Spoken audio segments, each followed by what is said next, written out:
सहस्रकरमप्युग्नं वन्दे शम्भुमापतिं वसुदेवसुतं देवं कंसचाणूरमर्दनं देवकी परमानन्दं कृष्णं वन्दे जगद्गुरुं नमामि गंगे तव पादपङ्कजं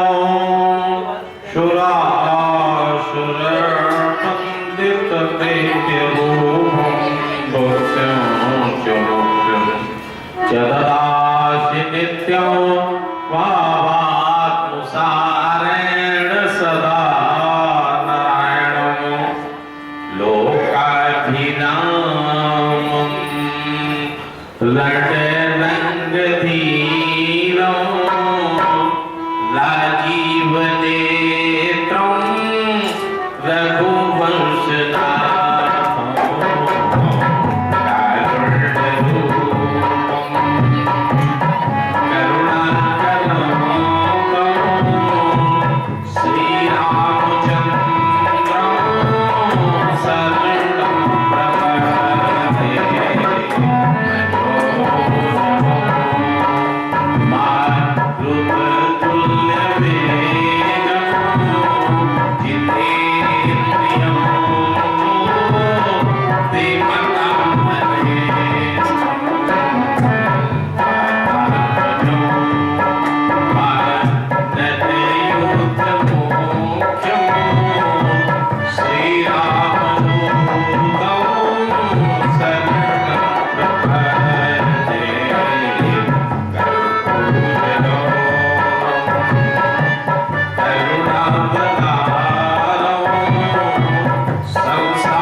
प्रभु की बड़ी कृपा।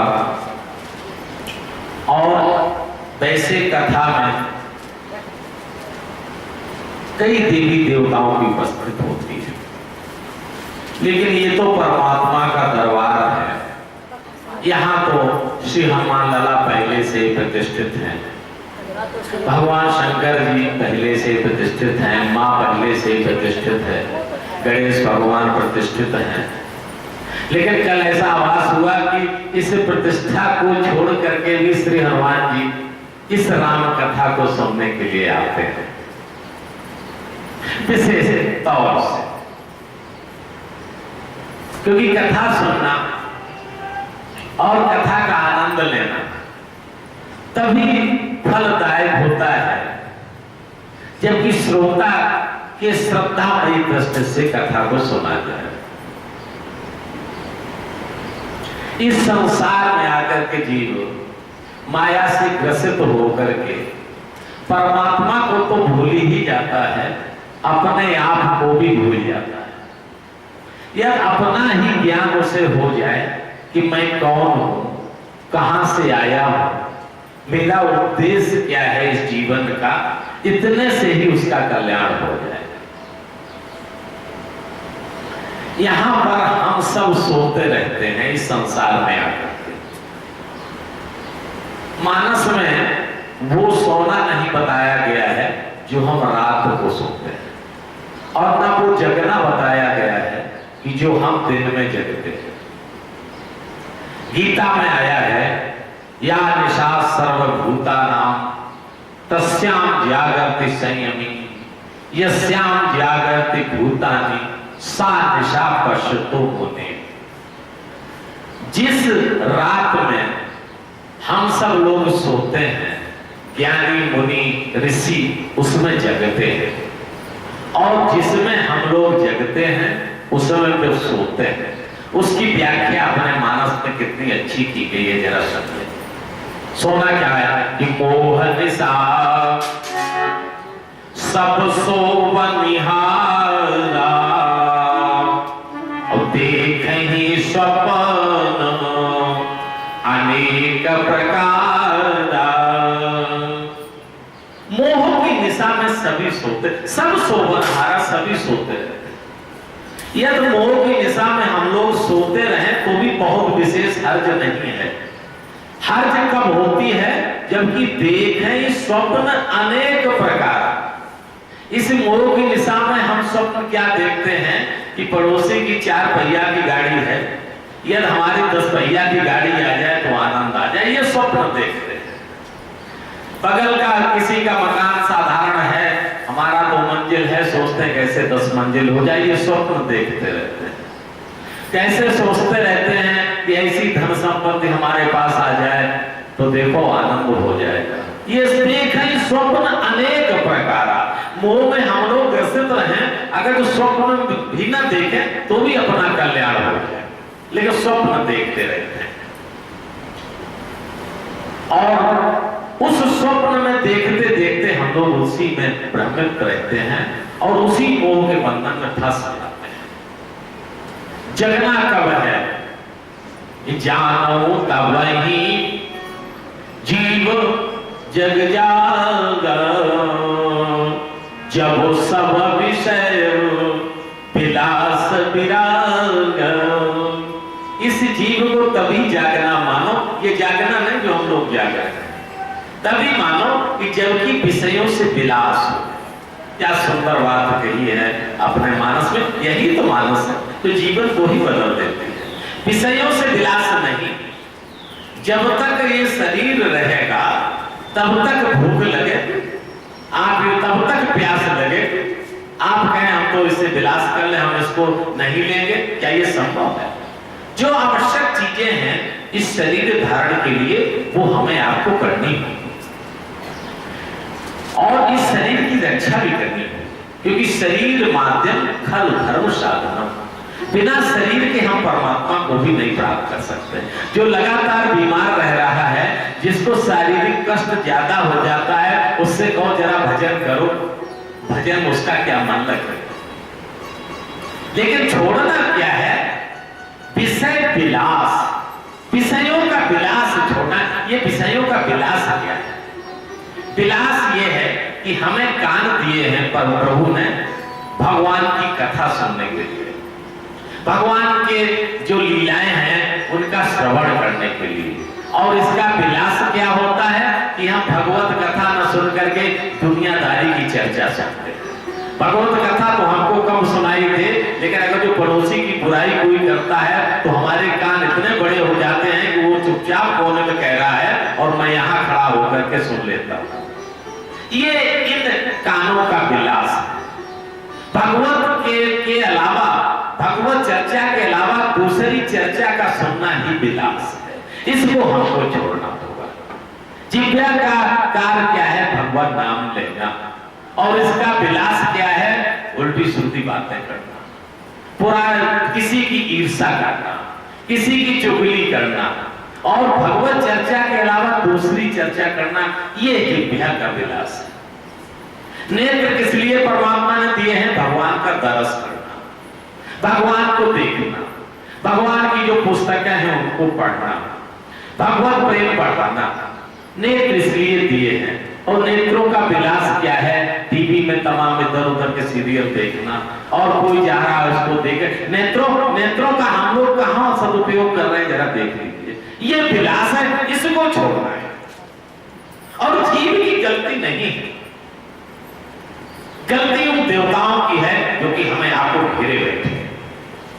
जीव तो बेचारा चाहता है कि हमारा कल्याण हो जाए। कोई ऐसा नहीं होगा जो कि भगवत कथा में आए और उसको आनंद न मिले, लेकिन वो आ ही नहीं पाएगा।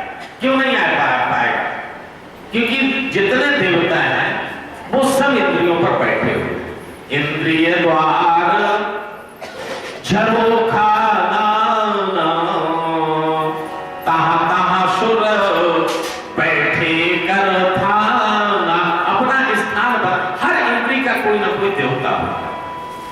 उनका काम क्या है? यावत दे कहीं विषय बयारी बरवस दे कपाट बुझाए। उनका यही काम है। यदि राम कथा कहीं पढ़ती होगी तो ये कान को वो बंद कर देंगे कि कहीं श्रवण ना हो जाए। और यदि कहीं विषय चीज आती होगी तो बरवस दे, जबरदस्ती कपाट गाड़ी खोल देते हैं कि तुम सुन लो बेटा। क्यों ऐसा करते देवता लोग? उसके पीछे धारणा यह है कि वो नहीं चाहते कि मानव हमसे ऊपर जाए, क्योंकि ये जो मानव देह है सुर दुर्लभ सब ग्रंथन गावा, देवताओं को भी दुर्लभ है। इसलिए देवता ईर्ष्या करते हैं इस मानव से। देवता वहां नहीं पहुंच सकते हैं जहां पर ये मानव पहुंच सकता है। देवताओं को वहां पहुंचने के लिए इस भूमि पर आना होगा और भगवत भजन तपस्या करनी होगी, राम कथा सुननी होगी, तभी वहां पहुंच पाएंगे। इसलिए ईर्ष्या करते देवता लोग। बहुत सावधान रहने की जरूरत है इस जीवन में, क्योंकि जीवन चला गया तो दोबारा पता नहीं मिलेगा कि नहीं मिलेगा।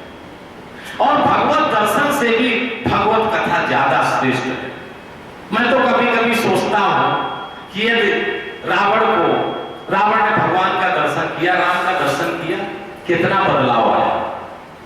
दुर्योधन साक्षात कृष्ण का दर्शन किया, परमात्मा का दर्शन किया, कोई बदलाव आया?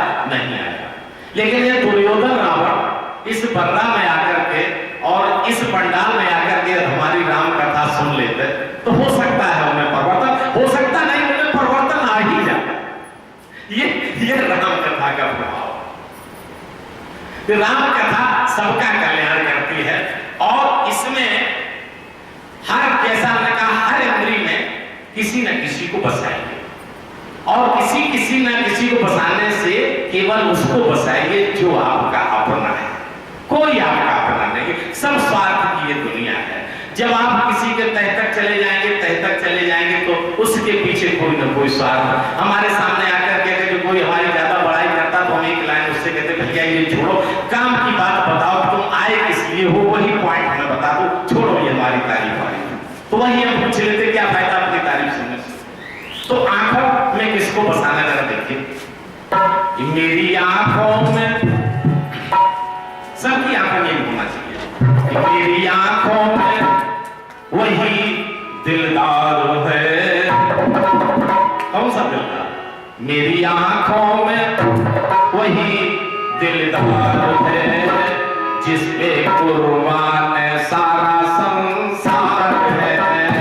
मेरी आंखों में वही दिलदार है जिस पे कुर्बान सारा संसार है।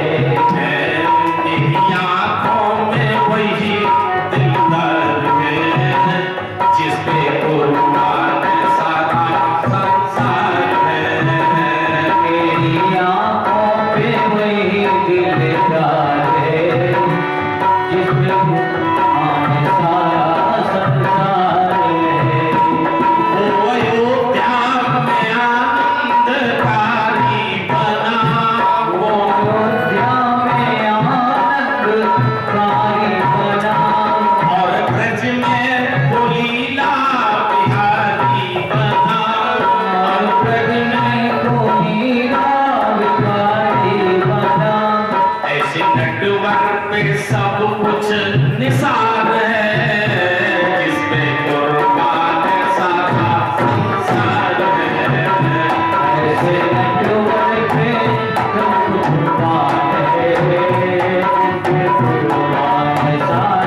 जिसमें कुर्बान सारा संसार है।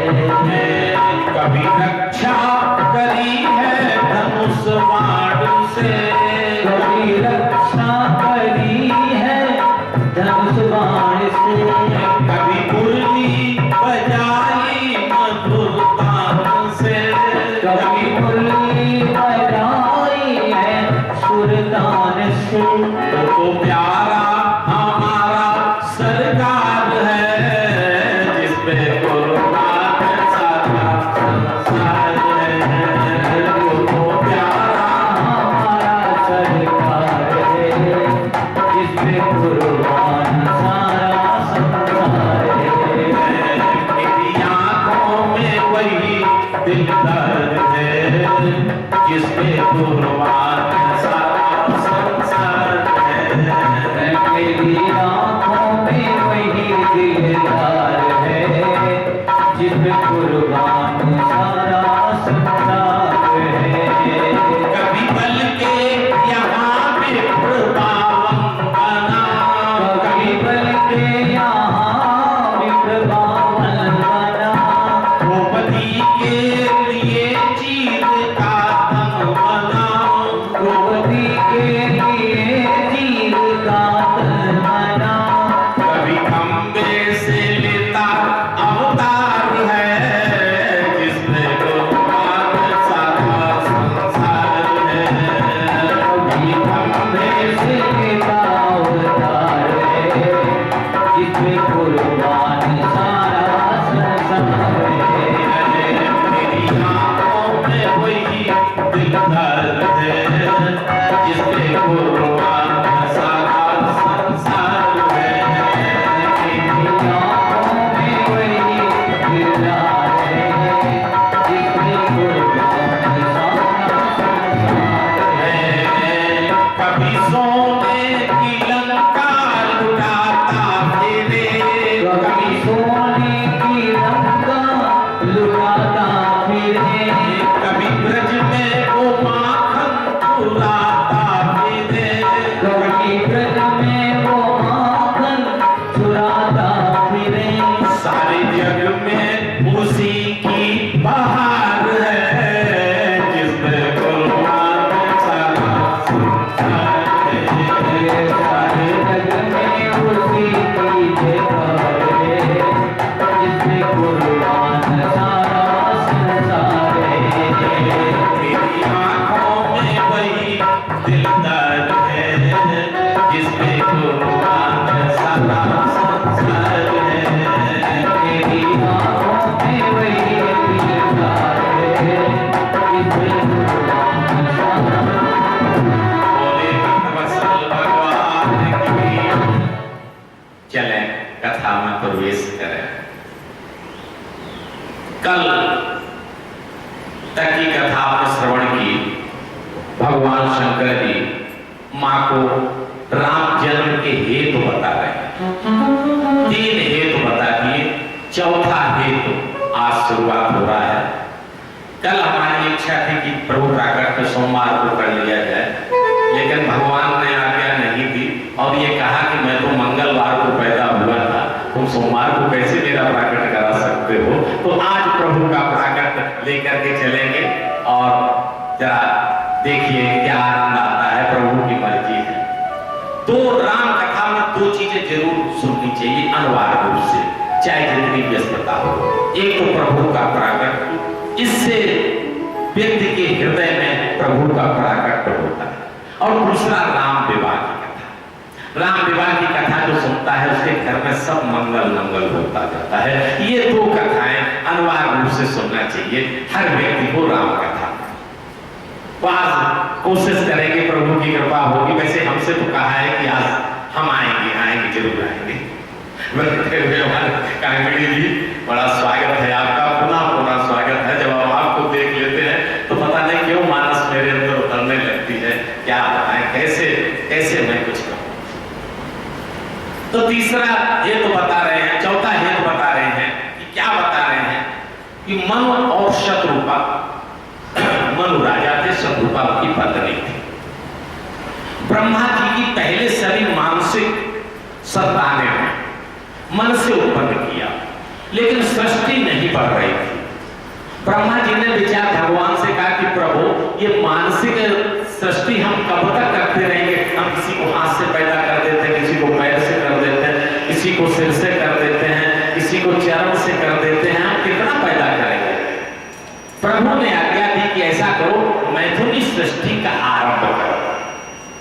प्रभु की आज्ञा से ब्रह्मा जी ने अपने दाहिने शरीर के दाहिने भाग से मनु जी को उत्पन्न किया और शरीर के बाएं भाग से श्रद्धा जी को उत्पन्न किया, शतरूपा जी को उत्पन्न किया। तभी से वामांगी जो पत्नी कही गई है, उसी समय से वामांगिनी पत्नी कही चली आती है। शतरूपा जी और मनु जी राजा हुए, उनके दो पुत्र हुए, उत्तानपाद और प्रीत। उत्तानपाद की कथा आपको मालूम है, कभी वक्त मिलेगा बताएं। उनके ध्रुव दो पत्नियां थी, सुरुचि और सुनीति। उनके ध्रुव नामक बालक हुए जिन्होंने भगवत को प्राप्त किया। एक उनकी कन्या देवहूति थी। देवहूति का विवाह करदम जी से हुआ। बड़ी रोचक कथा ये भी विवाह की है, कभी अवसर होगा तो सुनाएंगे। उनसे भगवान कपिल देव जी का अवतार हुआ, जिन्होंने शांत शास्त्र की रचना की। बोलिए कपिल भगवान की।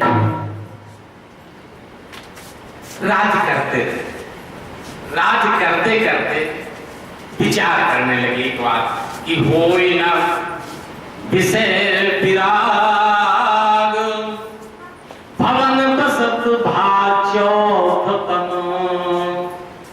यही हमारी आपकी सभी की स्थिति है। लेकिन आज मनु जी सोच रहे हैं, लेकिन हम लोग सोच नहीं पाते। काकड़ी जी जैसे कोई कोई होते हैं जो सोच लेते हैं, नहीं सोच पाते। वैराग्य नाम की चीजें नहीं हो पाते हैं, और जब भी होना चाहिए। आज मनु जी सोच रहे हैं कि चौथपन हो गया है और वैराग्य नहीं हो रहा। हम लोगों को कैसा वैराग्य होता है? एक घर में बुढ़िया की थी, तो वो अपनी बहू से रोज लड़ते थे और रोज वैराग्य उनको उत्पन्न होता था। जब वो कहती थी बुढ़िया बिस्तर समेट करके हम तो काशी जा रहे हैं, बेचारा अकेला लड़का था तो पैर वैर पकड़ करके रोक लेता था बुढ़िया को कि भाई मत जाओ माता, कहां जाओगे? 4-6 बार तो उसने ये नाटक झेला। आखिर में लड़का भी बहू के साथ हो गया, या माँ से जो है ये सोच लिया रोज रोज का नाटक ये कहानी चली जाने दो बुढ़िया को। आज बुढ़िया ने समेटा, पीछे देखती जा रही, शायद लड़का आज पैर पकड़ के कहे वैराग्य तो था नहीं, दिखावा वैराग्य का था। चलिए, तो जब चली तो पड़ोसी ने कहा, पूछा कि कहाँ जा रही? मतलब कि काशी जा रहे हैं। अरे नहीं, काशी वासी मत जाओ, काशी जाने की उम्र नहीं है, घर में बहू के साथ रहो। और उन्होंने वापस कर दिया। फिर आकर के रहने लगी। फिर किसी दिन फिर आकर के पड़ोसी ने सोचा कि कब तक इसको बुढ़िया को रोका जाए, इसको जाने दिया जाए। पड़ोसी ने भी नहीं रोका, किसी गांव वाले ने रोक लिया। अरे माता जी कहाँ जा रहे हो? कि मुझे वैराग हो गया है, मैं काशी जा रही हूँ। उन्होंने रोक लिया। अरे नहीं माता जी मत जाओ काशी, वैराग हो गया, घर ही में रहो, काशी जाने की जरूरत नहीं। रोक लिया बुढ़िया जी। कुछ दिन नाटक बंद रहा, एक दिन फिर नाटक शुरू हो गया। गांव वाले भी आजिज आ गए कि बुढ़िया को वैराग कहने ये क्या नाटक करती है। एक बार किसी ने नहीं रोका, न तो लड़के ने रोका, न पड़ोसी ने रोका, न गांव वालों ने रोका। अब बुढ़िया बार बार पीछे देखती जा रही कि शायद कोई मिश्रा जी जैसा मिल जाए, इशारा कर दे कि आ जाओ तो हम लौट आए, लेकिन कोई नहीं मिला। अब देखती जा रही, चलती जा रही, सोचती कि किस बहाना से लौटा जाए घर में। तो आगे देखा उसकी भैंस आ रही थी रास्ते में चलते हुए। भैंस आ रही थी, बुढ़िया को अकल आ गई। उसने भैंस की पूंछ पकड़ और जैसे पूंछ पकड़ी तो भैंस भागने लगी। बुढ़िया पीछे पीछे भैंस के दौड़ रही और भैंस से कहती कि देखो तुम हमें छोड़ो, तो हमें तो काशी जाना है, मुझे तो वैराग हो गया है, और देखो तुम हमें फिर से घर में लेती जाती। और वो भैंस की पूंछ पकड़ करके फिर घर में आ गई। ये भैया वैराग होता है, ऐसा वैराग होना चाहिए। मनु जी को जैसा वैराग हुआ है वैसा वैराग होना चाहिए। हम लोगों की क्या दशाएं जान देखिए कि अंगम गलतम बलतम मुंडम, अंगम गलतम पंतम, दसन विहीनम जातम कुंडम, दसन विहीनम, प्रदोयाति गृहीत्वा दंडम,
कुछ बचा नहीं। पलता मुंड, ये मुंड एकदम पक गया है, श्वेत एकदम पक गया। दसन विहीनम, दांत बिल्कुल चले गए, सब कुछ हट गया, लेकिन तदपि न मुंचति आशा, आशा का पिंड नहीं भैया छूट रहा है। अब बोले कब छूटेगा? लेकिन मनु जी ने ऐसा नहीं किया, सोचा कि मैं क्या करूं, तो मनु ने क्या किया कि परवश राज जबरदस्ती दिया। परवश राज सुतई तब दीना, परवश राज सुतई तब दीना, नार समेत गवन बन कीना, नार समेत गवन बन कीना, नारी समेत गवन बन कीना, नारी समेत गवन बन कीना। बहुत जबरदस्ती राज दे दिया। और राज देने के बाद नारी समेत गवन, जब भी धार्मिक कार्य में जाया जाए, यहाँ सूत्र दिया हुआ अकेले नहीं, नारी समेत तमाम। अगर जो जाएंगे किसी धर्म कार्य में तो ऐसे छुप के चले जाएंगे कि पत्नी को पता ना लग जाए, ऐसा नहीं। अर्धांगिनी है, धर्म पत्नी है, जैसा मनु जी ने किया, नार समेत गवन, नार के साथ चले। और कहां गए, कहां जाना चाहिए? नैमिषारण्य जो तीर्थ है वहां पर मनु जी पहुंचे। व्यक्ति को तीर्थ का सेवन अनिवार्य रूप से करना चाहिए, और तीर्थ सेवन में 2, 4, 5 चीजें हैं जिनको ध्यान में रखना चाहिए। पहले तो जिस तीर्थ में जाए तो वहां पर नदी या सरोवर कुछ हो, उसमें स्नान करे, अनिवार्य रूप से स्नान करे। दूसरा, जो वहां का इष्ट देव है उसका दर्शन करें। तीसरा, वहां भगवान का भजन करें। चौथा, जो वहां पंडित और जो बैठे रहते हैं या मंदिर में कुछ ना कुछ दान अवश्य करें तीर्थ में। उसके बाद तीर्थ में कुछ न कुछ सामग्री अवश्य लाए, प्रसाद लाए, माला लाए, जैसा कुछ न कुछ तीर्थ से जरूर लाना चाहिए, और फिर उसको आकर के यहाँ वितरित करना चाहिए। ये कुछ नियम है तीर्थ जाने के। लेकिन तीर्थ में लोग बात जाते हैं अहंकार के बस। एक बार एक रानी वृंदावन में जा रही थी पालकी पर चढ़कर, जाकर तीर्थ में रही, लेकिन पालकी भी चढ़ते रानी ठहरी ना। तो एक महत रानी थी, वो झाड़ू लगा रही थी आगे आगे, तो वो सब चिल्लाने, अरे हटो हटो हटो, किनारे जाओ किनारे जाओ। क्यों हटो? वृंदावन की महत रानी, राधा रानी की कृपा। नहीं, हटो हटो हटो, क्यों क्यों हटो? के देखो रानी आ रही थी, रानी यहाँ कौन सी 5वीं रानी हो गई है? अरे वृंदावन में तो 4 रानी हैं। अच्छा, कौन कौन? अरे पहले तो राधा रानी, दूसरी यमुना महारानी, और तीसरी ब्रजरानी, और चौथी है महत रानी। इसके अलावा ये 5वीं रानी कहां से आ गई? मैंने हट जाइए। ये स्थित है। लोग तीर्थ में भी दिखावा करने जाते, साधारण जाइए, साधारण लाइन में लगिए, प्रभु का दर्शन कीजिए। तीर्थ में यूं जाना है। गए दोनों लोग नैमिषारण्य में गए, और दोनों ने साथ साथ तप करना प्रारंभ। और तप किसका कर रहे हैं? 12 अक्षर। और कौन 12 अक्षर का मंत्र है, जरा हम लोग भी उसको थोड़ा 1-2 मिनट चर्चा कर लेते हैं कि ओम नमो भगवते वासुदेवाय, ओम नमो भगवते वासुदेवाय, ओम नमो भगवते वासुदेवाय, ओम नमो भगवते वासुदेवाय, ओम नमो भगवते वासुदेवाय, ओम नमो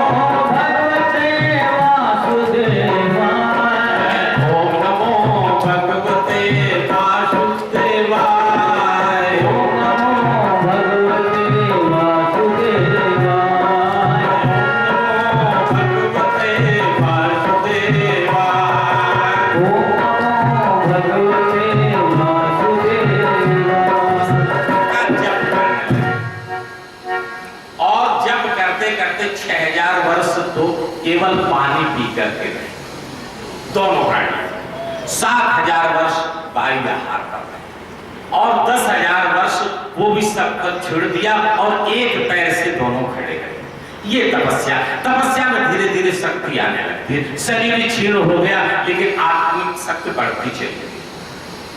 जब इतनी तपस्या देखी तब क्या हुआ, इनकी तपस्या देखने के कि विधि हर हर तप देख अपारा, विधि हर हर तप देख अपारा, मनु समीप आए बहुबारा, मनु समीप आए बहुबारा, मनु समीप आए बहुबारा, मनु समीप आए बहुबारा, मांगो बर बहुभांत लुभाए, मांगो बर बहुभांत लुभाए, परम धीर नहीं जलत जलाए, परम धीर नहीं जलत जलाए, विधि हर हर तप देख हमारा।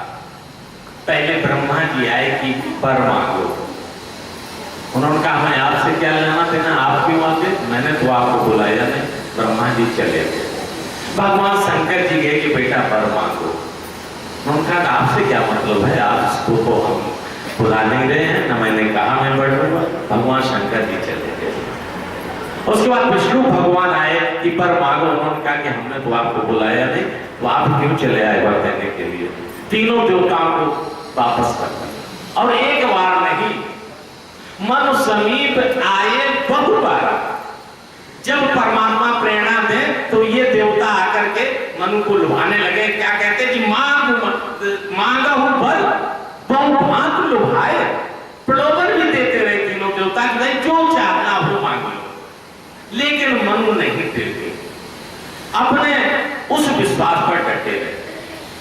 तीनों देवता जाकर के भगवान राम के पास पहुंचे और ये कहा कि प्रभु कब तक हमारी बेइज्जती आप करवाओगे।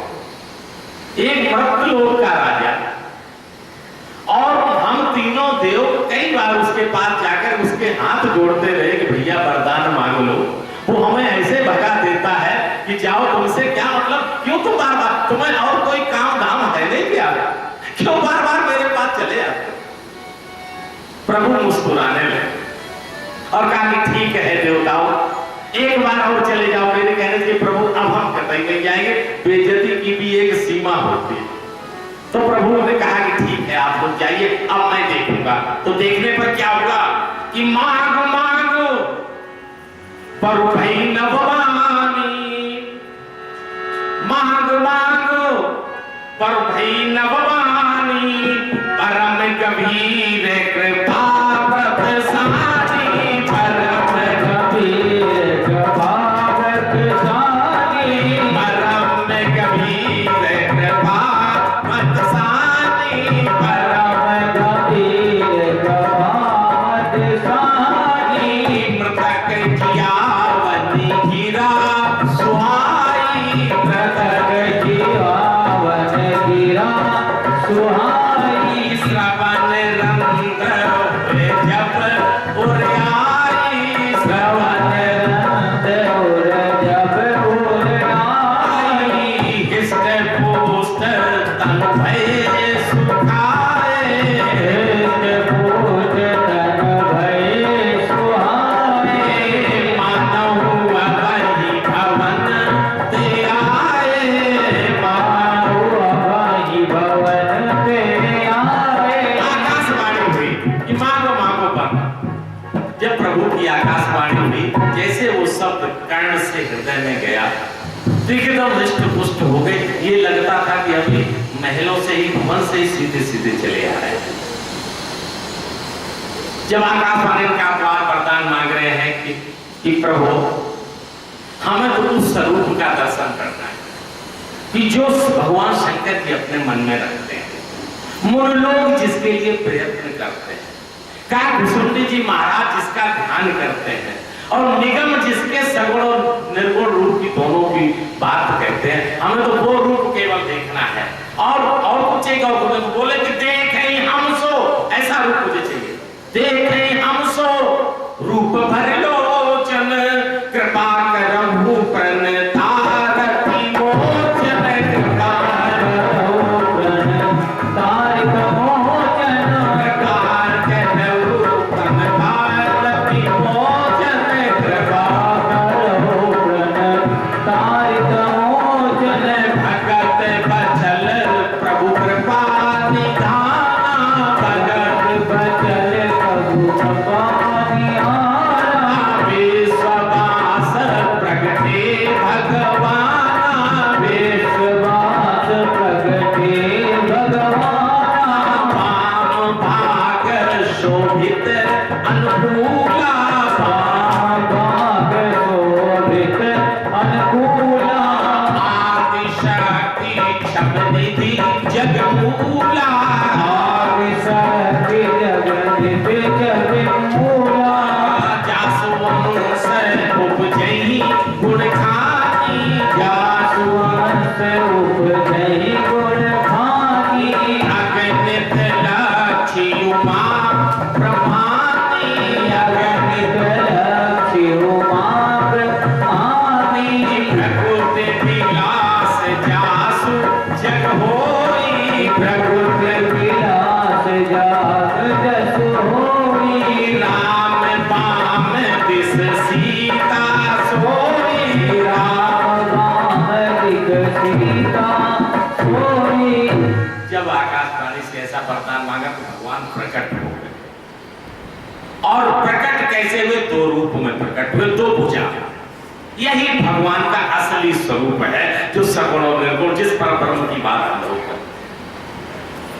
और वहां भी उनका नाम राम है। और वहां और अकेले नहीं आए, अपनी शक्ति के सहित आए और उनका नाम सीता है। इसलिए हमने कथा के प्रारंभ में कहा था कि राम नाम निर्गुण की भी उपासना कराता है और सगुण की भी उपासना कराता है। यही एक परमात्मा का नाम है। और इसी नाम को जब नामकरण हुआ था, आगे चर्चा आएगी, तो वशिष्ठ जी ने सब नामों को सोचा, लेकिन ये सोचा कि राम से बढ़कर के इनका कोई नाम क्या हो सकता क्या? फिर आखिर में आकर के यही घोषणा कर दी इनका तो पहले से ही घोषित नाम राम है। जब आए तो प्रणाम किया और माँ सीता जी आई, जिनसे अग्र लक्ष्य उमा ब्रह्माणी पैदा होती है। अब जब उन्होंने कहा कि मांगो कुछ, तो प्रभु मुझे कुछ नहीं चाहिए, आपका दर्शन करना था, हमने कर लिया। लेकिन प्रभु जानते हैं, भगवान ने कहा नहीं कुछ ना कुछ तो बात है, अच्छा मांग लो। तो दान शिरोमणि कृपा निधि, नाथ करो सतिभाव, और चाहो तुम ही समान शुत, प्रभु सन कवन तुराओ। जैसे जैसे का भगवान एवं मस्त कह दिया। जब एवं मस्त कह दिया, अब भगवान सोच में पड़ गए, अरे ये मैंने क्या कह दिया? क्या बोले कि एवं मस्त, मतलब जैसे वरदान एवं मस्त कह दिया। और कहने के बाद भगवान सोच रहे, क्या सोच रहे कि आप सरस, अरे नप क्या तुमने मांग लिया कि आप सरस, खोजो कहां जाए, कोई दूसरा है ही नहीं, परमात्मा तो परमात्मा ही है, भगवान राम के समान कौन हो सकता है? आप सरस खोजो कहां जाए, नप तब तनय हो मैं आई, नप तब तनय हो मैं आई, नप तब तनय हो मैं आई, नप तब तनय हो मैं आई। रानी से भी पूछा, उनका प्रभु जो परमात्मा जो हमारे पति ने मांग लिया वही वरदान, इससे और बड़ा वरदान क्या जी, आप हमारे पुत्र होंगे। खैर कुछ दिन रहे और एक कल्प में इस हिसाब से परमात्मा ने उतार लिया। एक कल्प की और कथा बताते हैं कि एक सत्यकेत नाम के राजा थे, उनके दो पुत्र थे, एक प्रतापवान एक हरिमर्दन था। प्रतापवान बड़ा प्रतापी राजा था, सबको जीत लिया, सब राजाओं को, और जीतने के बाद मारा किसी को नहीं, सबसे कर लेकर के और सबको अपने अधीन करके सब राजाओं को छोड़ दिया। एक दिन की बात कि राजा किसी जो एक सुअर के पीछे बन करके सुअर के पीछे चल गया उसको मारने के लिए, और वो एक निश्चर था, वो धीरे धीरे राजा को ले गया। कथा आप सब लोग जानते हैं, राजा को ले जाने के बाद जो उस राजा की का संपर्क का इन्होंने हरण कर लिया था, वो वन में निवास कर रहा था, वो धीरे धीरे राजा को वहां ले गया। सब सेना पीछे छूट गई। वहां जाकर के जब जंगल में पहुंचे और वो गायब हो गया सुअर, राजा को बड़ा कष्ट हुआ कि अब हम कहां जाएंगे। राजा ने इधर उधर देखा, उसी के पास एक दीपक जलता हुआ दिखाई दिया। राजा वहां गया, जाकर के प्रणाम किया, प्रणाम करके वहां जल खुद पिया, घोड़े को पिलाया। उसने पूछा तुम कौन हो? तो बोला कि हम राजा प्रतापभान के मंत्री जी हैं। उसने कहा कि हमें बहुत अच्छा लगा कि राजाओं को इधर उधर अपनी बात नहीं कहनी चाहिए, लेकिन हमने तपोबल से जान लिया है कि तुम राजा प्रतापभान हो। तो जब ये कहा तो इनके मन में बहुत श्रद्धा उत्पन्न हो गई। उस श्रद्धा का ये फल हुआ। उससे कहा कि प्रभु आप कौन है? उन्होंने कह दिया कि हमारा नाम एक तनु है, जब से ये सृष्टि बनी है हमारा दूसरा हमने शरीर धारण नहीं किया, तब से मैं चला रहा हूं और मैं यहीं रहता हूं, मैं किसी गांव में नहीं जाता। राजा को और विश्वास होने लगा, तो उन्होंने कहा कि राजा ऐसा करो, वरदान मांगो, क्या तुम्हें चाहिए? अब देखिए राजा क्या है, क्या वरदान मांग रहा है। जरा मरण दुख रहित तन समर्जित नहीं कोई, एक छक्कर बहीन मही राज कलपो सत हो। एक तो कहता है कि जब से कलप शुरू हुआ है तब से मैं हूं, है ना, लोभी गुरु लालची चेला और होए नरक में। हाँ, तो एक तो कहता है कि जब से कलप शुरू हुआ है तब से मेरा शरीर कहीं गया नहीं, और ये कह रहा है, राजा वरदान मांग रहा है कि जब तक कलम चले तब तक हमारा राज। क्या मांगा? और मोह कितना इस शरीर से कर रहा है कि जरा मरण दुख रहे तो तन, कितना मोह में फंस गया भैया। इसी मोह के चक्कर में अपनी दुर्दशा हो जाती है। एक बार नारद जी घूमते घूमते बैकुंठ लोक और नरक में गए, तो ये देखा कि बैकुंठ तो खाली पड़ा हुआ है और नरक में भीड़ लगी हुई है। जाकर के प्रभु से कहा कि प्रभु ऐसा क्या हो रहा है, आपकी कृपा से बैकुंठ को भरना चाहिए था, नरक कम होना चाहिए था, ऐसा क्यों हो रहा? प्रभु ने कहा कि नारद क्या कहूं कि कोई बैकुंठ में आने कोई तैयार नहीं। तो कहे प्रभु मैं कोशिश करूं, किसी को ले आओ, यहां करके देख लो कोशिश। नारद जी चले, एक के दरवाजे पर देखा जाते जाते कि एक बुढ़ा बाहर, जिसको बहुओं ने और लड़के ने निकाल दिया था, बाहर चारपाई पर बैठा बैठा अपना खास रहा था, कष्ट में दिखाई दिया। नारद जी ने कहा हो सकता है ये चलेगा मेरे साथ, कष्ट भोग रहा है। नारद जी गए, उससे कहा कि भैया तुम्हें कष्ट है कि हाँ कष्ट तो बहुत है, देखो हमें बाहर कर दिया गया है और रात को दरवाजा बंद हो जाता है, फिर हमारी कोई सुनता भी नहीं है, नाती भी हमारे पास नहीं आते हैं। तो ऐसा करो कि हम तुम मेरे साथ चलो, हम नारद हैं, हम तुम्हें स्वर्ग लिए चलते हैं, सशरीर चलो मेरे साथ, वहां जगह खाली है, तमाम एसी के रूम बचे हुए हैं, चलिए वहां। उसने कहा वहां हम कतई नहीं जाएंगे। क्यों नहीं जाओगे? अरे महाराज स्वर्ग क्या रखा? अरे हम कहते रात में तो नहीं खोलते हैं, दिन में तो दरवाजा खोलते हैं, हम यहीं बैठे बैठे लड़कों को निकलते बैठते देखते रहते हैं, नातियों को देखते रहते हैं, और ये डंडा रखा है ना, हम दरवाजे पर देखते रहते कि कोई बोलता बिल्ली हमारे घर के अंदर ना आ जाए। तुम ये जो हम काम कर रही हो वहां हम कैसे कर पाएंगे? हमारे लड़कों का तो घर बर्बाद हो जाएगा, हम नहीं जाएंगे। नहीं गए, नारद जी चले गए। कुछ देर बाद नारद जी आए, पूछा कि भैया यहाँ ये बुढ़े महाराज बैठे हुए थे, वो कहाँ चले गए? अरे भगवान उनका तो शरीर शांत हो गया, 4-5 साल हो गए। नारद जी ने ध्यान करके देखा तो वो उसी दरवाजे पर कुत्ता बने बैठे हुए थे। नारद जी गए और ये कहा कि अब तो ये चल ही सकता है कम से कम मेरे साथ स्वर्ग में। उससे कहा कि वैसा करो कि अब तो चलो मेरे साथ, तुम वही हो, हमें। उसने भी पहचान लिया कि प्रभु अब तो हम कतई नहीं जाएंगे। कि क्यों नहीं जाएंगे? कि हाँ वहां पहले जैसी रखवाली हम नहीं कर पाते, पहले तो व्रत थे ना, तो हम दौड़ भाग नहीं कर पाते थे। अब तो हम कुत्ता है, अब हम किसी को अंदर घुसने ही नहीं देते, चाहे बिल्ली हो, चाहे कुत्ता हो, जानवर हो, हम सबको खदेड़ करके बाहर कराते हैं। और जो भिखमंगा आता है ना, उसको हम इतना दूर कराते हैं कि हमारे लड़कों से कहीं बहुओं से 2 रुपए मांग के ना लेते हैं। अब तो हम पूरी सेवा अपने परिवार की कर रहे हैं, ये वो है। नहीं जाओगे कोई बात नहीं। नारद जी चले गए। कुछ दिन बाद फिर नारद जी आए, पूछा भैया ये कुत्ता था वो क्या हुआ? अरे वो इतना गड़बड़ था, जो है किसी को दौड़ पड़ता था सबके ऊपर, तो धोखे में हमारे लड़के ने, नाती ने ऐसा डंडा मारा जो उसके नाक पर लग गया और उसका कल्याण हो गया कुत्ते का। नारद जी ने सोचा, देखा कि भैया अब क्या हाल हुई इसकी, तो देखे कि एक कुएं में मेढक बने पड़े हैं अपने कुएं में, ये मोह है। नारद जी गए और उनसे कहा कि भैया अब तो तुम मेढक बने हो, अब तो चलो मेरे साथ स्वर्ग। हम 3 बार कि अब तो हम कतई नहीं जाएंगे। क्यों? अब तो हम जितना उपकार कर रहे हैं अपने नाती और लड़कों का, इतना तो हमने कभी नहीं किया। कि क्या उपकार कर रहे हैं? कि पहले ही हमारा कुआं था ना, ये गर्मियों में सूख जाता था।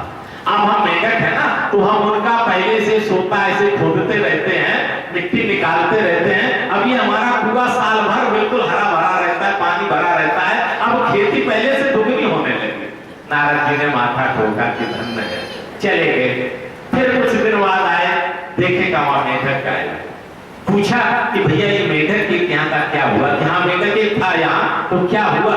अरे हुआ क्या, वो नाती, वो हमारा लड़का जो है 12वें का, उसका बायोलॉजी का वो जो है प्रैक्टिकल था, कहीं मेढक मिल नहीं रहा था, तो इसी कुएं के मेढक को निकाल करके उसका तो पूरा कल्याण कर लिया गया। नारद जी ने फिर ध्यान करके देखा कि कहाँ गया। देखे क्या नाली के कीड़े बने हुए हैं पीछे पड़े हुए, देखे मोह ममता कहाँ ले गया। नारद जी फिर गए, उससे कहा कि भैया अब तो चलो, कम से कम अब तो सब दुर्दशा हो गई। उसने कहा कि अब तो हम कतई नहीं जाएंगे। नारद जी गए, अब क्यों नहीं जाओगे? अब तो यहाँ बहुत आनंद है, यहाँ पर लड़के नातियों की जो लेटर पेशाब आती है ना, उसमें हमें इतनी सुगंध मिलती है, जो इस स्वर्ग में हमें क्या सुख मिलेगा। भैया ये सब की दशा है, ये मोह है। वही आज वो प्रताप खान को डस रहा है, ऐसा वरदान मांगिए। उनका ठीक है ये सब काम हो जाएगा, लेकिन इसके लिए ब्राह्मणों को संतुष्ट करना होगा। और ब्राह्मण कैसे संतुष्ट होंगे, वो तरकीब बताया कि यदि हम आए तुम्हारे यहाँ और हम एक रसोई बनाए, तो ब्राह्मण जो खाएगा वो तुम्हारे हो जाएंगे, जो फिर उन ब्राह्मणों को जो खाएगा वो आपके हो जाएंगे, उनके यहाँ जो खाएगा आपके हो जाएंगे। ऐसे धीरे धीरे सभी ब्राह्मण आपके साथ हो जाएंगे। लेकिन ध्यान रखना, तुम्हारा नाश केवल ब्राह्मणों के हिसाब से हो सकता है। क्या बोला कि विप्र साध बिनु सुनो नहीं पाला।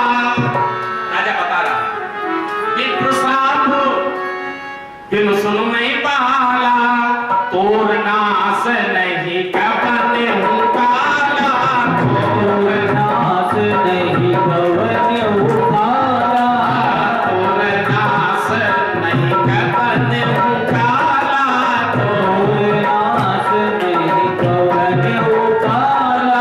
छठे श्रवण यह भरत कहानी, छठे श्रवण यहाँ भरत कहानी, नाश कुमार सत्य मम वाणी, नाश कुमार सत्य मम वाणी। दो तरीके से राजा तुम्हारा नाश होगा, उसके अलावा चाहे कोई जितना खूब करे तुम्हारा नाश हो ही नहीं सकता।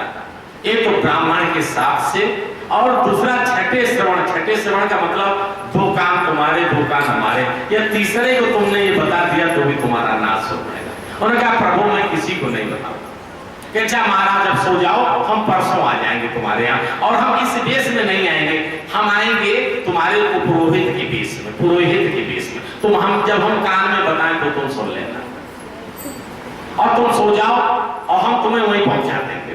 रात में वही निशाचर आया, एक तन ने उसको कह के राजा को घोड़े के समेत यार महल में पहुंचा दिया।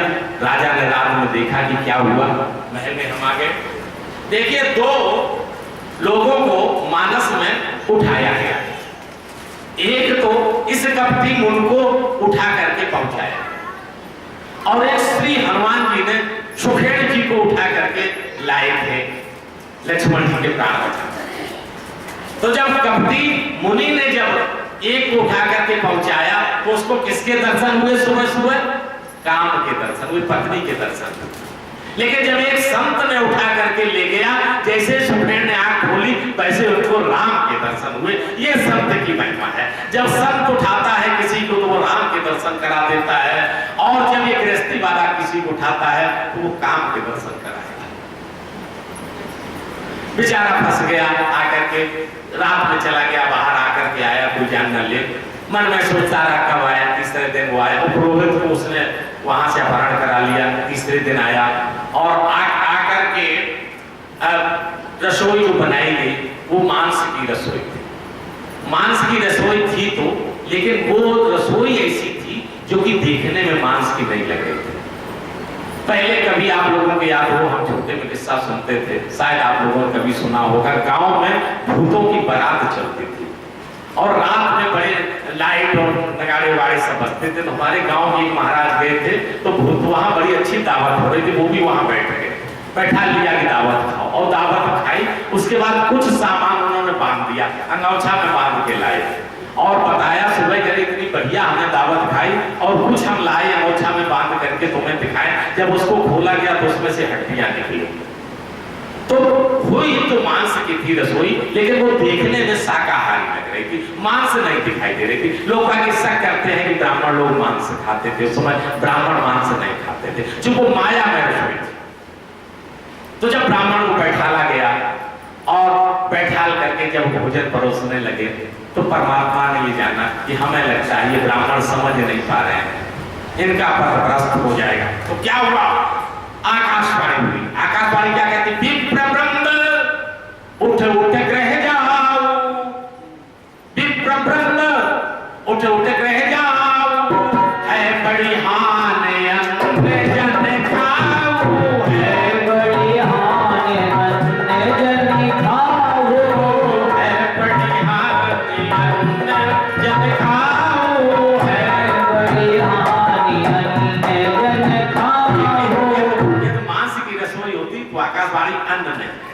देखो स्पष्ट प्रमाण है कि थी तो मांस की, लेकिन वो दिखाई अन्न की दे रही थी। ब्राह्मणों ने जब देखा तो बोले विप्र सकोप तब नहीं कछुकीन विचार, जाइन साचर हो तुम मूढ़ सहित परिवार। साफ दे दिया कि जाओ परिवार के सहित तुम निशाचर। जब ये कहा तो फिर आकाशवाणी हुई कि विप्र साप विचार न दीना, विप्र साप विचार न दीना, नहीं अपराध भूप कछुकीना, नहीं अपराध भूप कछुकीना, नहीं अपराध भूप कछुकीना। ब्राह्मणों से कहा ब्राह्मणों, जब सब लोग अंदर गए तो वहां देखा न वहां रसोई है, न वहां कुछ बर्तन है, ना कुछ है। और भाभी बस उससे कुछ कही नहीं पाई, जाकी जस भवतव्यता तैसे मिले सहाय, आप न आवे ताहि पे ताई तहां ले जाए। एक बार गरुड़ जी निकल रहे थे, एक पक्षी को देखा और उधर से काल आ रहे थे, काल ने उस पक्षी को देखा। गरुड़ जी ने यह सोचा कि जब काल ने पक्षी को देखा इसका मतलब इसकी मृत्यु होनी। गरुड़ जी ने उसको अपने पंजों में लिया और लेकर के इतनी दूर ले जाकर के गरुड़ की रफ्तार और एक जाकर के कहीं कोठरी में वहां उसको रखा है। लौट करके आए तो काल मुस्कुराने लगे। गरुड़ जी ने कहा कि भैया क्यों मुस्कुराए थे? कि क्या बताएं गरुड़ जी, जब हमने उसको देखा तो हमने सोचा कि ठीक आधा घंटे बाद इसकी वहां मृत्यु लिखी है उस भूखाल में, और ये अगर जो पूरे जिंदगी भी उड़ करके चलेगा तो भी वहां नहीं पहुंचेगा। तो हमने सोचा कि आज ब्रह्मा का लिखा हुआ बदल जाएगा, आज ब्रह्मा का लिखा हुआ असत्य हो जाएगा, ये वहां पहुंच ही नहीं सकता और मृत्यु इसकी वही हुई। तो क्या हम मृत्यु के साधक बन गए? क्या हम मृत्यु उसके निमित्त बन गए। अब काल ने कहा ये हम नहीं कुछ कह सकते। गरुड़ जी दौड़ के वहां गए, तब तक देखा वो कोटर नीचे बैठ गया था और उसकी वहां मृत्यु हो चुकी थी। भैया सब निश्चित है, 6 चीजें ये जन्म के साथ ही निश्चित हो जाती है। जब जीव आता है संसार में तभी निश्चित हो जाता है कि उसका किस परिवार में जन्म होगा, कब उसकी मृत्यु होगी, क्या उसका व्यवसाय होगा, क्या उसकी शिक्षा होगी, उसकी किसके साथ विवाह होगा और उसको कितनी भोग सामग्रियां मिलेगी। ये 6 चीजें पूर्व निश्चित है, वही मिलती रहती, वही स्थिर भई। लेकिन हुआ क्या, देखे मरने का क्या हुआ कि काल पाए सुन, काल पाए मुन, सुन सोई राजा। जब आखिरी आई, जब काल आ गया तब क्या हुआ, काल पाए मुन, सुन सोई राजा। भयो निशाचर सहित समाज, भयो निशाचर सहित समाज, निशाचर सहित समाज। समाज के साथ निशाचर हुआ, प्रताप भानु रावण हुआ, अरिमर्दन ये कुंभकर्ण हुआ और एक धर्मरुच नाम का उसका मंत्री था वो विभीषण। रावण की मां और रावण के पिता विश्रवा जी, केकसी रावण की मां। रावण के बाबा पुलस्त जी, पुलस्त जी मेरु पर्वत पर तपस्या करने गए तो वहां ऋषियों की कन्याएं आती थी, शोरगुल मचाती थी, इनकी तपस्या में विघ्न होता था। इन्होंने कह दिया पुलस्त जी ने कि जो कन्या हमारे सामने आएगी और अगर शोर मचाएगी तो वो गर्भवती हो जाएगी। इस डर से कन्याएं उनके सामने जाने नहीं जाती थी और वो अपना तपस्या करते रहे। त्रिविक्रम ऋषि की एक कन्या थी, उसको ये पता नहीं, भूल से वो पुलस्त जी के सामने आ गई और जैसे सामने आई वैसे गर्भवती हो। गर्भवती हुई, जब ऋषि ने जाना तो उसकी शादी पुलस्त जी के साथ कर दी, जिससे विश्रवा का जन्म हुआ। ये रावण के पिता जी, विश्रवा जी को भरद्वाज जी ने अपनी कन्या दे दी, जिससे कुबेर का जन्म हुआ। ये सोमाली नाम का राक्षस निशाचर अपनी परम सुंदरी केकसी नाम की कन्या को लेकर के वर देखने के लिए निकला, चारों ओर देख रहा था। देखते देखते इसकी कुबेर पर निगाह पड़ी और इसने सोचा कि हम ऐसे के साथ शादी करें कि जो हमारी कन्या से कुबेर जैसा पुत्र पैदा हो। पता चला कि विश्रवा का पुत्र है, तो वो केकसी को लेकर के विश्रवा जी के पास गए और वहां पर उस केकसी का विवाह विश्रवा जी के साथ कर दिया। विवाह के बाद विश्रवा जी तीर्थ यात्रा के लिए चल रहे, केकसी पीछे पीछे चल रहे। रास्ते में एक बहुत बड़ी नदी पड़ी, विश्रवा जी तो आगे चले गए, केकसी उसी नदी के किनारे बैठे गए। 100 वर्ष तक वहां विश्रवा जी का इंतजार किया।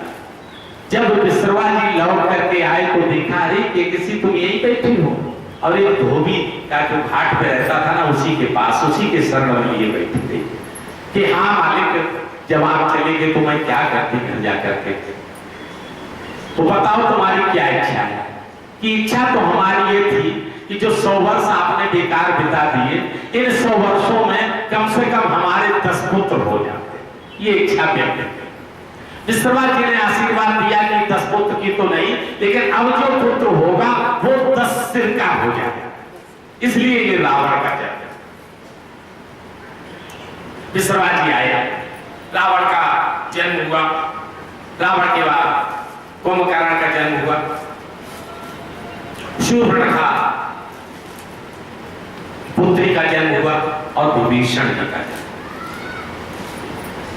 एक बार रावण ने देखा कि कुबेर अपने विमान से आए और पिताजी ने उनकी बहुत खातिर खुशामद। जब खातिर खुशामद की तो रावण ने अपनी मां से केकसी से पूछा कि मां, ये कौन है और इसकी इतनी खातिर खुशामद क्यों हो रही। उनका बेटा, ये भी अपने पिता जो है ना तुम्हारे उन्हीं का पुत्र है, और खातिर खुशामद इसलिए हो रही है, इसने अपार तप किया है, अब ये देवता बन गया है, इसके पास पता नहीं कितनी संपत्ति है। तो रावण ने कहा कि मां क्या मैं तप नहीं कर सकता? तो क्यों नहीं बेटा, इसके लिए तो तुम आए हो, तो तप करने के लिए। तीनों ने तपस्या, रावण ने तपस्या की, कुंभकर्ण ने तपस्या की, विभीषण ने तपस्या। तपस्या से प्रसन्न होकर के ब्रह्मा जी वरदान देने के लिए आए। आज रावण वरदान मांग रहा है कि हम काहू, सीधा सीधा वरदान मांग लिया कि हम काहू के मरही न मारे। प्रभु ऐसा वरदान दो कि हम किसी के मारे न। ब्रह्मा जी ने कहा अरे रावण, तब इसका नाम रावण नहीं, अरे दशकंठ, इसका रावण नाम कब कब पड़ा कि ये बार बार कैलाश पर्वत को उठा लेता।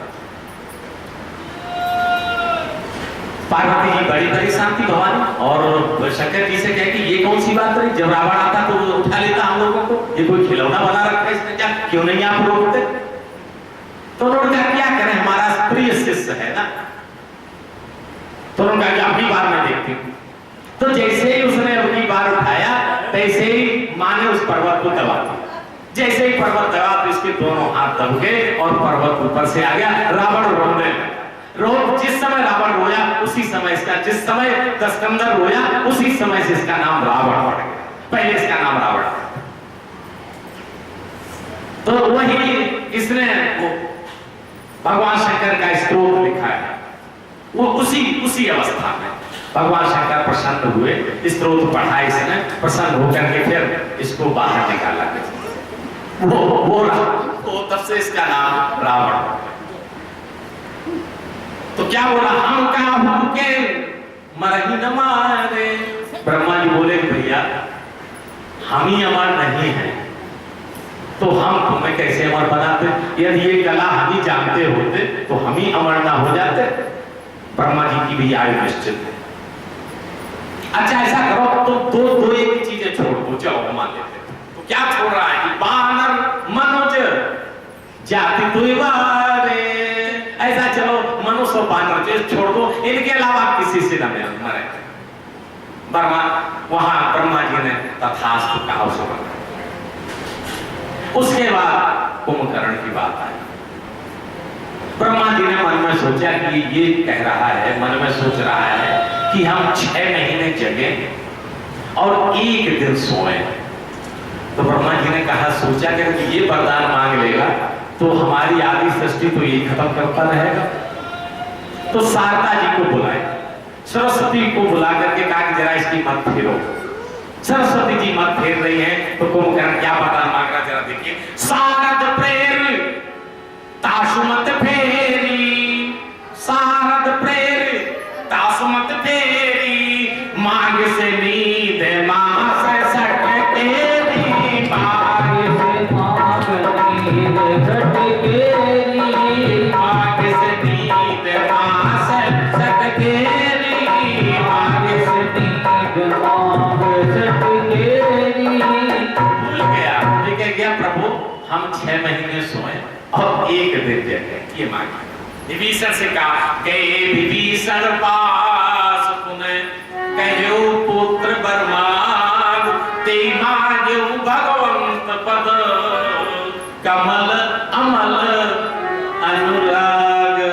भगवान के चरणों में हमारा अनुराग बना रहे। विभीषण ने भक्ति मांगी, ये भक्ति विभीषण को मिली, उसको 6 महीने सोने को मिला और रावण को भी वरदान दिया।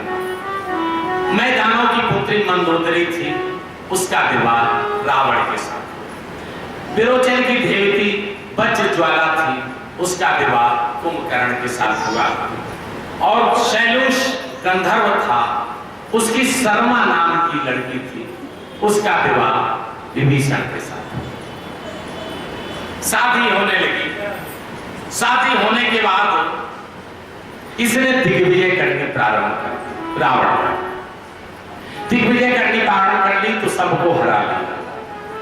सोचा कि दिग्विजय से काम नहीं बनेगा, हम देवताओं पर विजय, देवलोक पर विजय करें। तो देवलोक पर ये विजय करने के लिए चला। इंद्र ने इसको बांध लिया। बांध लिया। इसके पुत्र मेघनाथ को पता लगा। जब मेघनाथ को पता लगा तो मेघनाथ गया और वो अपने पिता रावण को भी छुड़ा लाया और इंद्र को भी लेकर के आ गया बांध करके। जब लंका में आ गया तभी उसका नाम इंद्रजीत पड़ा। ब्रह्मा जी आए और ब्रह्मा जी ने मेघनाथ से कह करके इंद्र को छुड़वाया। इंद्र जब छूटा तो ब्रह्मा जी ने अमोघ शक्ति मेघनाथ को दी। इस शक्ति का प्रयोग जब तुम करोगे वो अमोघ होगा। वही शक्ति उसने लक्ष्मण जी के ऊपर प्रयोग की थी। ये ब्रह्मा जी की दी हुई शक्ति थी। उसके बाद इसने सोचा कि जो है देखें देवता हमसे डरते हैं कि नहीं डरते हैं। तो ये फिर रावण और मेघनाथ दोनों मिलकर के इंद्रपुरी पर गए, देवताओं पर चढ़ाई करके। देवता भागने लगे, भाग गए। जब भागने लगे अब इसको देवता दिखाई लगे। चलते चलते इसको नारद जी मिल गए। नारद जी ने रावण से पूछा कि बताओ देवता कहां है, कहां छिपे हैं। नारद जी ने अभिप्राय जान लिया और इसको बता दिया कि ऐसा रावण तुम श्वेत द्वीप में जाओ। रावण श्वेत द्वीप में जाता है। वहां देखा द्वीप से पहले कई कन्याएं स्त्रियां बाहर खड़ी हैं। रावण पहुंचा और सबसे कहा सुनो मैं रावण हूं, लंकाधिपति हूं। तुम अपने अपने घर वालों से कह दो कि मुझसे युद्ध करें। वैसे तो हम अभी तुमको सबको लेकर के लंकापुरी जा सकते हैं, लेकिन हम ऐसे नहीं जाएंगे बिना लड़े हुए। अपने अपने पतियों से कहो कि मुझसे युद्ध करें। जब हम उनको मार डालेंगे फिर हम तुम्हें लेकर के अपने लंकापुरी में जाकर के अपनी रानियां बनाएंगे। इन महिलाओं से कहा। उसमें एक बुढ़िया थी, उसको गुस्सा आ गया।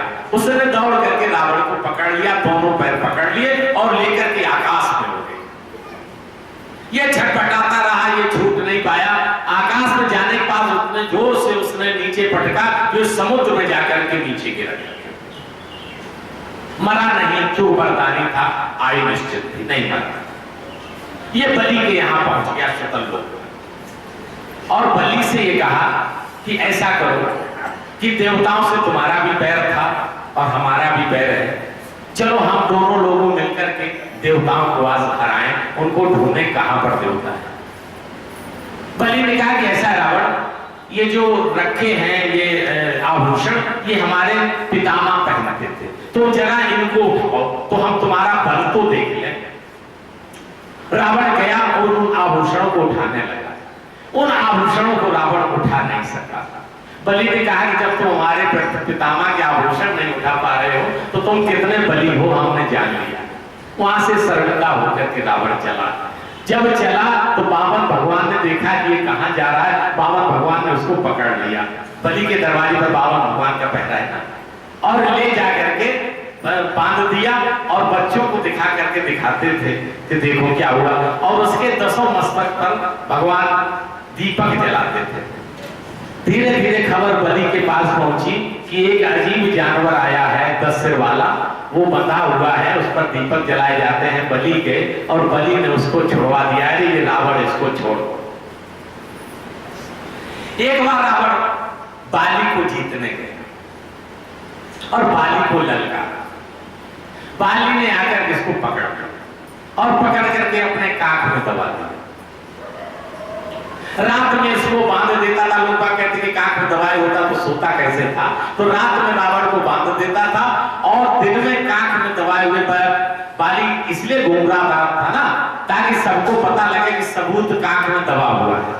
वैसे कोई कहेगा कि रावण को हमने पकड़ लिया तो कोई मानेगा नहीं, लेकिन जब सबूत बगल में दबा होगा तब तो सब मान ही लेंगे। इसलिए बाली उसको बगल में दबाए हुए घूमता था और सबको दिखाता था कि देखो सबूत हमारे पास है। 6 महीने तक ये बाली की काख में दबा रहा। एक बार रात में बांधा तो तारा से इस रावण ने विनय किया, तो तारा ने इसको रात में छुड़ा दिया और बाली से प्रार्थना की बहुत हो गया, अब छोड़ो इसको। इस तरीके से इसको एक बार सहस बाहु एक नदी में स्नान कर रहा। ये रावण गया, इसने देखा कि स्त्रियों के साथ स्नान कर रहा है। इसने जाकर के नदी की धारा को रोक दिया। सहस्रा बाहु ने देखा ये कौन आ गया है। सहस्त्राबाहु गए और इसको रावण को पकड़ लिया, पकड़ को ले जाकर के अपने घुड़साल में बांध दिया। फिर पुलस्त्य मुनि जी आए इसके बाबा और इसको छुड़ाए। ये इसकी दशा रावण की होती है। लेकिन अत्याचारी था, अत्याचारी बहुत, ये सबसे कर लेता। अयोध्या में भी जितने नरेश हुए दिलीप से पहले सभी इसको कर देते थे, लेकिन दिलीप ने कर देने से मना कर दिया कि मैं किसी को कर नहीं दूंगा, रावण को होता मुझसे कर लेने वाला। इसके अनुचर थे रावण के, उन्होंने बताया जाकर कि महाराज अयोध्या नरेश दिलीप जी हैं, उन्होंने कर देने से मना कर दिया। फिर रावण गए ब्राह्मण का वेश बनाकर। ब्राह्मणों को अंतापुर में भी जाने की मनाही नहीं होती है। वो धीरे धीरे अंदर चला गया, देखा कि दिलीप जी पूजा कर रहे हैं। रावण खड़ा हो गया। दिलीप जी ने 3-4 चावल लिए और निकाल करके ऐसे जमीन पर रख दिए। जब पूजा कर ली तो रावण को देख करके प्रणाम किया और रावण ने कहा कि महाराज जो है हमें ये बताओ पहले कि जो आपने चावल निकाल करके जमीन पर रखे इसका शास्त्र में क्या प्रमाण है? ये तो कोई पूजा की विधि है नहीं। कि नहीं रावण ऐसा नहीं था, पूजा की विधि नहीं है, लेकिन हमारे पश्चिम में एक शेर गाय पर झपट रहा था तो हमने ये चावल निकाल के दे दिए। यही बाण 7 बाण बन करके उस शेर को मार दिए हैं और ये सभी बाण अभी उसके अंदर घुसे हुए हैं। रावण चुपचाप वहां से चला आया, भाई इनसे कर की बात करना ठीक नहीं, और जाकर के देखा जाकर के पश्चिम में तो शेर मरा पड़ा हुआ था, वही 7 बाण उसमें लगे हुए। उनके पुत्र रघु हुए जिनसे रघुवंश चला। ये रावण फिर से रघु के पास पहुंचा कि अब तो दिलीप नहीं रहे और कहा कि अब हमें कर दो। रघु जी ने कहा कि ठीक है कर हम देंगे, लेकिन तुम ऐसा करो हमारे बाण जा रहे हैं। उन्होंने पवन बाण छोड़ दिए और एक आगे पहले अपनी लंका की सुरक्षा करो जाकर। रावण जैसे पहुंचा देखेगा कि पवन बाण उस लंका का तहस नहस कर रहे हैं। रावण ने विनती की, नहीं माने। जब मंदोदरी ने विनती की तो वो पवन बाण फिर वापस आ गए। रघुकुल के कुल की दुहाई दी, महाराजा रघु की जब दुहाई दी तब वो बाण वापस आ गए। फिर रावण चुप रहा। उसके बाद जब अज पैदा हुए तो रावण फिर पहुंच गया कर्मा। अज ने कहा, अज ने सोचा कि आ रहा है कर लेने के लिए, अज ने जान लिया। तो जैसे ही ये कौशल के क्षेत्र में प्रवेश किया, अज जी ने इधर से ऐसा बाण मारा कि ये मैं सेना के जाकर के लंका में गया। रावण ने सोचा कि इनसे भी कर मांगना ठीक है। उसके बाद दशरथ जी हुए, महाराज दशरथ जी। फिर दशरथ जी के बाद फिर पहुंच गया कर मांगना। दशरथ जी ने कहा कि ठीक है कर हम देंगे तुम्हें, कोई बात नहीं है, हम तुम्हारे लंका के चारों दरवाजे बंद किए दे रहे हैं और जाओ तो पहले चारों दरवाजे खोल करके आ जाओ, जब आ जाओगे तो हम कर दे देंगे। इधर दशरथ जी ने बाण मार करके लंका के चारों दरवाजे पूर्व पश्चिम उत्तर दक्षिण को बंद कर दिया। रावण गया, खूब कोशिश करता रहा, कोई दरवाजा नहीं खुला। लौट करके आया, दशरथ से माफी मांगी। दशरथ जी ने ये कहा कि ठीक है एक दरवाजा तुम बताओ वो बंद रहेगा, 3 मैं खोले दे रहा हूं। कम से कम एक निशानी तो रहे, जब तू देखता रहेगा ना कि दरवाजा नहीं खुला तो तुझे मेरी याद आती रहे। तो महाराज दशरथ ने पूरब का दरवाजा छोड़ करके पश्चिम उत्तर और दक्षिण के 3 दरवाजे वहीं बैठे बैठे बाणों से खोल दिए। इसने कहा कि अब यहां भी हमारी दाल नहीं करते। एक बार इसने सोचा कि हमारी मृत्यु कैसे हो। ज्योतिषी था, महान पंडित था। विचार आया गणना से कि दशरथ के पुत्र से हमारी मृत्यु हो। तब तक दशरथ एक शांता नाम की कन्या उत्पन्न हो चुकी थी सुमित्रा से। उस कन्या को दशरथ ने अपने मित्र अंग देश के राजा को दे दिया था। शर्त थी कि यदि कोई बालक पैदा होगा तो हमें दिया जाएगा। तो शांता को दशरथ ने उस राजा को दे दिया। रावण ने देखा कि अच्छा तो इनके पुत्र से हमारी मृत्यु होगी, ये जाकर के फिर ब्रह्मा जी का तप करने लगा। तब करते करते ब्रह्मा जी आए, बोलो बेटा क्या वरदान चाहिए? कि प्रभु ये वरदान दो कि दशरथ के तेज से कोई पुत्र ही पैदा ना हो। आज ब्रह्मा जी से वरदान इसने ले लिया कि दशरथ के पुत्र तेज से कोई पुत्र ही पैदा नहीं होता। अब ये निश्चिंत हो गया। फिर इसने विचार किया कि और किससे हमारी बात होगी, शादी किससे होगी? तो ये होगा कौशल्या और दशरथ का जो पुत्र होगा उससे। तो ये कहा कि हम कौशल्या को ही गायब करते हैं। उधर कौशल्या की शादी महाराज दशरथ से तय हो गई।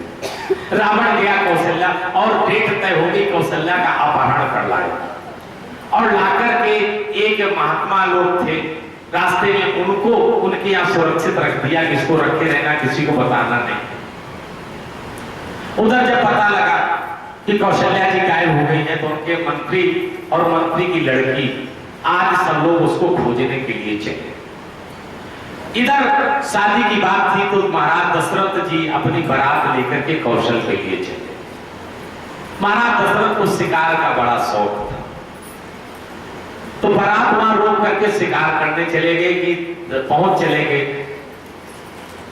शिकार में शाम हो गई।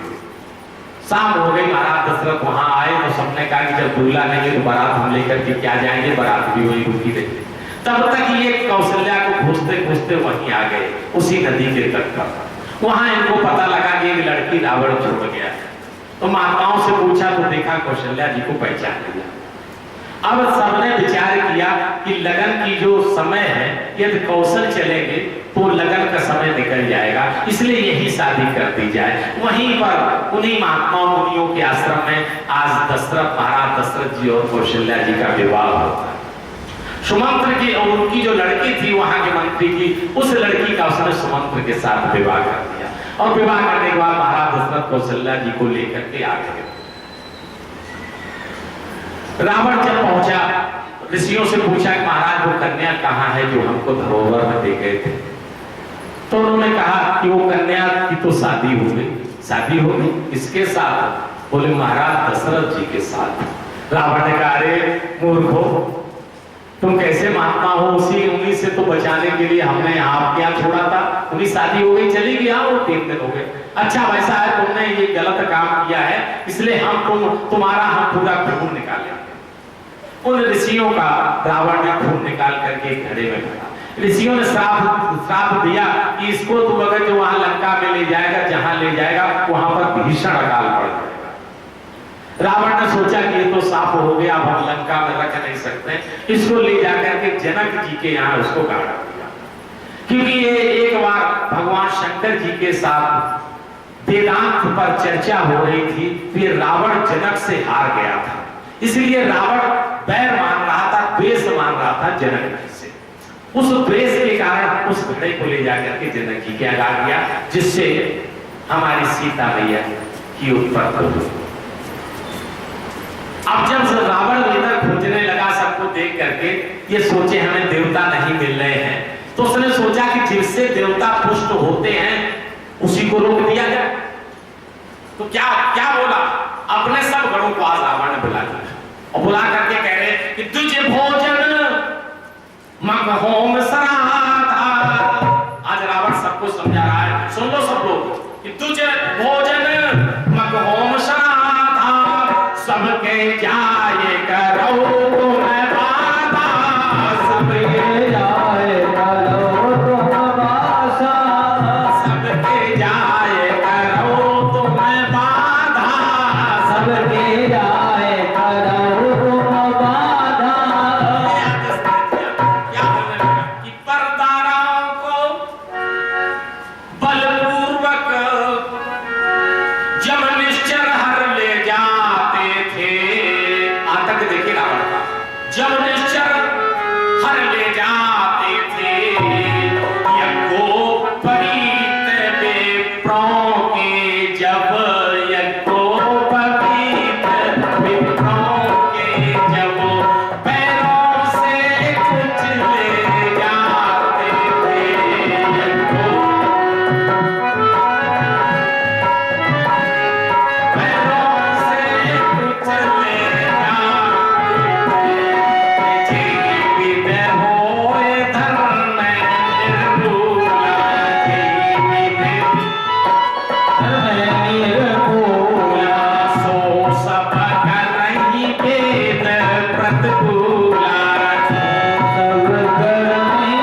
समय बलात् साधुओं को, जिस समय बलात् साधुओं को वारुणी पिलाई जाती थी, जिस समय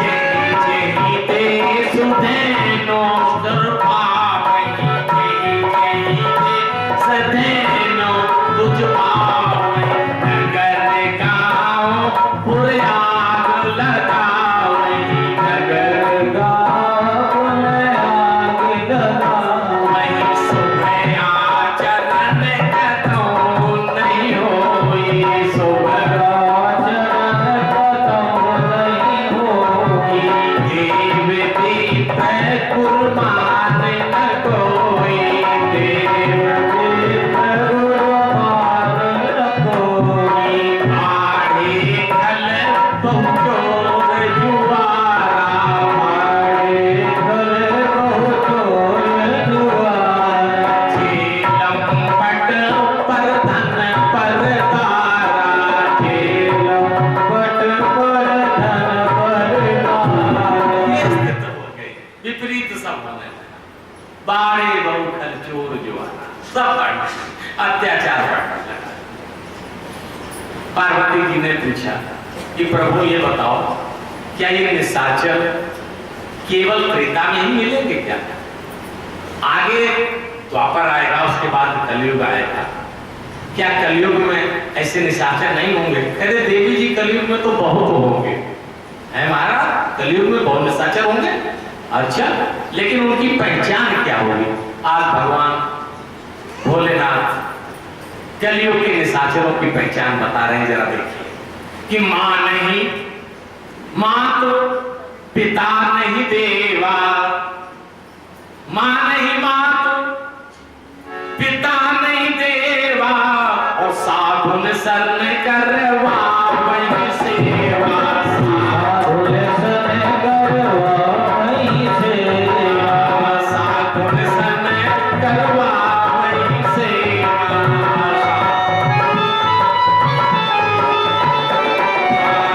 जिनके आचरण भवानी, जिनके आचरण भवानी, ते जानहु निश्चर सम प्राणी, ते जानहु निश्चर सम प्राणी।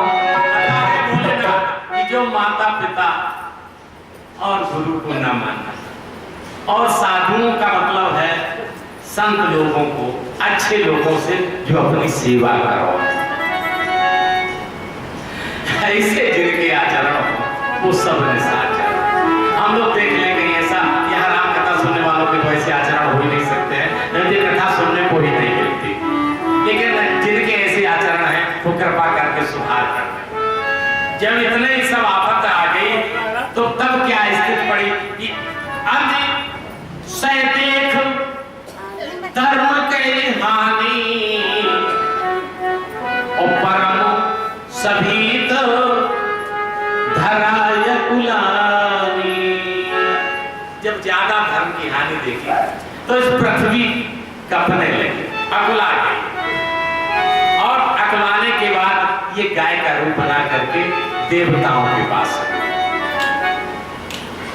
देवताओं के साथ ब्रह्मा जी भी आगे बुला लिए, उनके साथ भगवान शंकर जी आगे, सब लोग आगे सुर बैठे, सब कर ही विचार, सब विचार कर रहे हैं कि कहां पाई प्रभु करिए पुकार।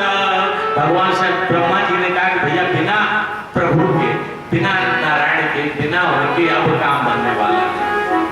तो कोई कहे कहां जाओ कि चलो बैकुंठ चले, कोई कहे क्षीर सागर चले। सब लोग देख चुके थे ना, जय विजय का देखा था, बैकुंठ से अवतरण हुआ था, तो बैकुंठ जानते थे देवता कि जो है भगवान बैकुंठ में मिलते हैं। कोई कहे कि चलो क्षीर सागर चले, क्योंकि नारद जी क्षीर सागर गए थे ना, तो देवता यही जानते थे कि भगवान क्षीर सागर में मिलेंगे। अब बताइए, जब देवताओं को भी भैया पता नहीं है कि भगवान कहाँ मिलेंगे, उन्हीं देवताओं की हम पूजा करके उनके माध्यम से क्या भगवान हम लोगों को मिलेंगे क्या? जब उनको खुद ही मालूम है कहां जाए प्रभु करी पुकारा में कहा विचार विमर्श चल भी रहा था। भगवान शंकर जी कह रहे कि तेज समाज गिर जा में रजे और अवसर पाए। ये देखिए भगवान शंकर जी की विशेषता देखिए कि मुन जैसा भगवान बैठे हुए हैं, बीच में नहीं बोले, और यहाँ चार लोग बैठे हों बिना जाने हुए लोग आकर बोलने लगते हैं और भगवान शंकर जी चुप बैठे। अवसर पाए जब कहा गया भगवान शंकर जी से कि आप भी तो कुछ बोलिए, तो बच्चन ने कुछ कहे अवसर देकर बच्चन ने एक कहे हो तभी बोलना चाहिए जब भी आवश्यकता हो। मौन भी वाणी का तप है। जितना व्यक्ति मौन रहता है वो तप करता है, वो ये वाणी का तप है। तो भगवान शंकर जी से जब पूछा गया कि प्रभु कोई नहीं पता पर आप ही बताइए, तो बोले भगवान शंकर कि हर व्यापक सर्वत्र समान। भगवान शंकर जी बता रहे सबको कि हर व्यापक सर्वत्र समान, प्रेम ते प्रकट होई मैं जाना, प्रेम ते प्रकट होई मैं जाना, प्रेम ते प्रकट होई मैं जाना, प्रेम ते प्रकट होई मैं जाना। ऐसे काल तिस विधि सुनाई देश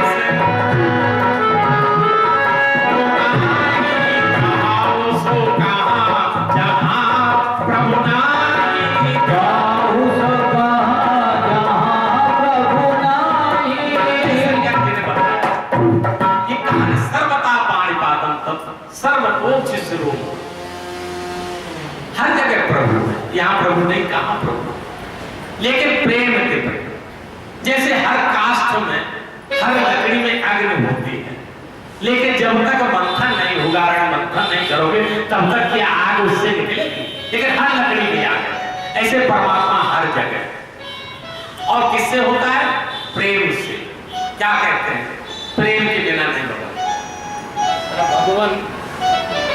प्रेम बिना नहीं मिलता, नहीं मिलेगा भगवान। प्रेम बिना नहीं मिलता, चाहे कर लो लाख उपाय। भगवान प्रेम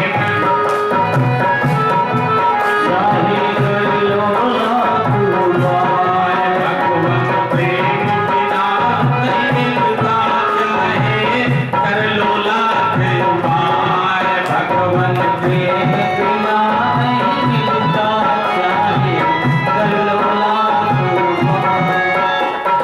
मिले न जमुना सरस्वती में, मिले न जमुना सरस्वती में, मिले न गंगा